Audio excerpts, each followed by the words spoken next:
Well, oddly enough, I'm coming to you from what is Saturday afternoon and day 6 of our Peak District holiday.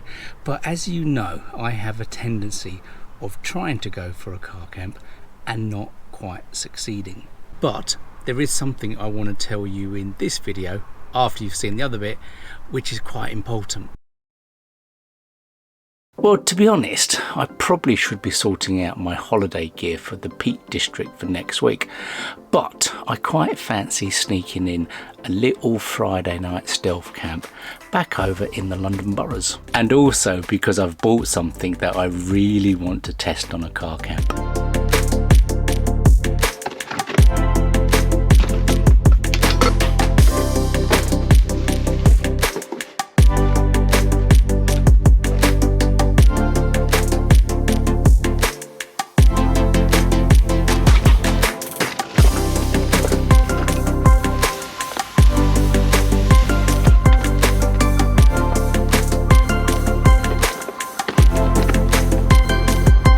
Well, that's the car all set up, but now I need to get the two most important things that I'm going to need for tonight.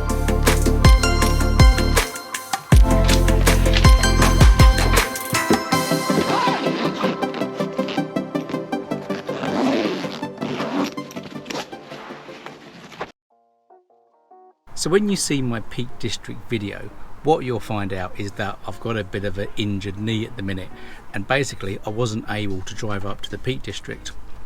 Well, it's got even worse, and I actually can't even drive full stop now. So Mrs. Hobbies has been driving both up here and pretty much all the driving here as well. Now what I'm not going to have time to do in the Peak District video is explain what I actually did to my knee and the impact that's actually going to have on me and car camping for the short term. Well, in terms of how I actually injured my knee, weirdly I did it driving coming back from Wales, because at that point in time my sleep apnea was really bad, and I actually wasn't pretty much sleeping, or I didn't sleep properly for 2 whole weeks. And the day we came back from Wales I didn't really sleep at all. So a 6-hour or 5-hour drive back from Wales when you're essentially half asleep and you have a car full of people means you're kind of driving on edge the whole time. And for me, that meant my foot was over the clutch pretty much for the whole journey. And the upshot of that is I injured a tendon or a muscle or something in my knee by the fact I had it in such a rigid position for so long. Now, the problem that this has now resulted in is that I can't really drive.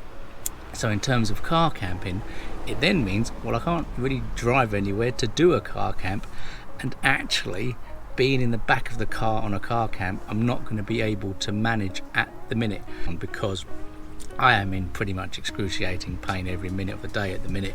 I do have cocodamols with me, luckily I have some, so that's taking the edge off, but that is pretty much why there won't be any car camping, I'm afraid, for the minute, because mainly I can't drive and I won't be able to move around in the back of the car.